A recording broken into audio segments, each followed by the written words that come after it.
Oh, please keep teaching. Well, I'm going to do my best to try. Oh, I sent in my last two. That's something I can rejoice in. I sent in my last two articles on missile related subjects and got a very nice note back from the editor. I apparently was his favorite author, and he's really going to miss the clarity and completeness of what I sent him to be published. So that's nice. Okay, we're back in class. So taking and keeping your vows. So who can grow or take the individual freedom vows? There are 7 characteristics that make a being ineligible to take the vows. Beings on the northern continent of unpleasant sounds just never think of it. This is the cosmology of the Tibetan cosmology, which class was the course was on? I don't remember. Anyway, the northern continent of unpleasant sounds, they just never think of it. They live for 500 years, and their feeling of security of a fixed lifetime removes the pervasive suffering of not knowing when they will die. So if you live on the northern continent and you have a life expectancy for 500 years, you're not eligible to take the vows. It's called the continent of unpleasant sounds because on the last day of their life, they hear a voice that says, "Today is the day." And that's when they realize they're on their way back down to the hell realms because that 500 years has not been doing things to help others. Those who are impotent and unable to engage in sexual activity, and that's because they lack the subtle energies as described in the Abhidharmakosha and cannot be strong-willed enough to keep vows. Neutered humans, I'm not sure why you'd be a neutered human. Hermaphrodite, someone who has both sex organs, they lack the pure energy necessary for being either a female or a male. Someone who has committed the 5 immediate misdeeds. Who can give me the five immediate misdeeds in order? Oh, come on, you guys know this. Killing your, is it mother first or father first? Killing your mother, killing your No, father, killing your father, yeah, killing your mother. least to worst, Least to worst?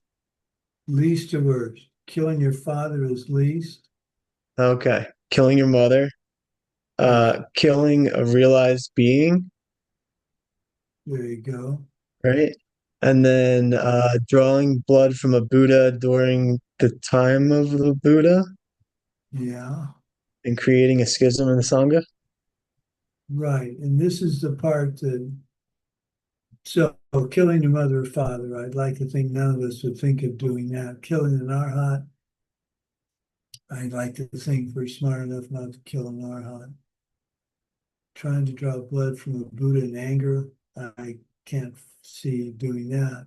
Creating a schism in the Buddha's era Sangha. Now, this is in a case of extending, as we talked about earlier. I extend this to be you don't want to cause a schism in any group that you're studying with. So, for example, we were asked to go to a particular city and teach, and that city has a very active Sangha now. So we're not going to go there and teach because we're not part of that sangha, and we might find students that prefer our style of teaching, and that would be creating the schism. Now, it's not in Buddha's era of uh, time, but it's still could cause a schism. So we talked with Geshe Michael and several others, and we found out just how far from that city we need to go in order to be not causing a schism. So that's just an example of extending one of these rules to the here and now.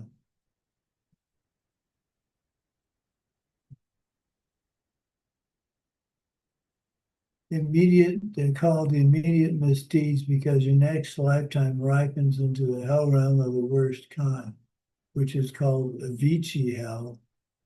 In the Avicii hell, you're basically burning in an incandescent flame and screaming your lungs out. So the immediate misdeed means you're going there directly without any stop along the way. So that's the most terrible place you could go. An imposter, someone who pretends to take vows out of curiosity but has no true renunciation. Well, that's in the spelling. Someone who has wrong view, not believing in karma and past and future lives. If you don't believe in future lives, then your present behavior will be of no consequence to you, and thus you'll act in an irresponsible way. And that's not someone who should be taking the vow. How do you lose your vows? 5 general ways. Give your vows back to your vow master or to a statue of Lord Buddha. Die and move on to your next life. The only vows you take with you are your bodhisattva vows. If another sexual organ appears and messes up the balances of male and female energies, and that can cause you to lose your vows. Change your gender more than 3 times. His Holiness, the 14th Dalai Lama, always says that he'll let us know when it happens to him. This must have been prevalent. There's no reason they would have made this rule up if this kind of thing didn't happen back then. And I'm hard pressed to understand the biology of it, but it apparently was something that happened frequently enough for Lord Buddha to make it the criteria for losing your vows.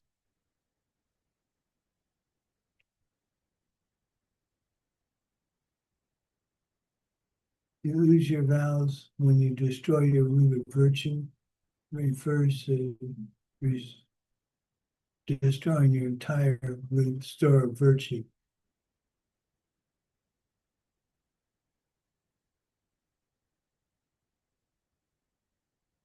Well, that's it for the class today. So, we know how we can lose the vows. We know how to repair the vows. The important thing, to me, the important thing is to not so much think you can repair your vows as try very hard not to break them. I'm working on upgrading the vow. If you have a Apple phone, you can still download the Keep My Vows app, but the Android version, for some reasons, not working properly. So a student attended the teachings in Armenia in November, December timeframe is going to try an experiment and see if she can use AI to generate the code for the the app, and we'll reissue it in the new year. So that'll be kind of fun.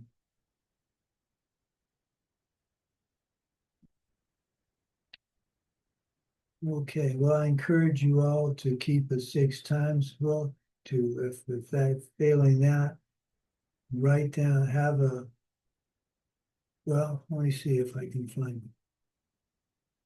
No, we have cards that have all the vows listed on them.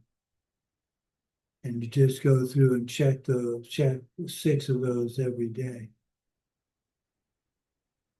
I'll see if that would have been a good thing to do today. I will see if I can find a copy on my computer of the 6 times book, and we'll go through that next class.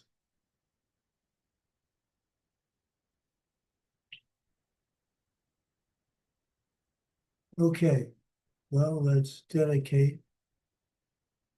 Let me see. We need to go.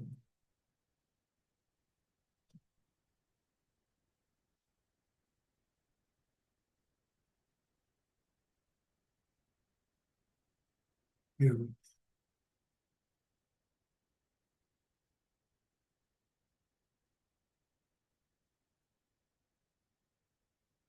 May the precious Bodhi mind not yet born arising grow. May that born have no decline but increase forevermore.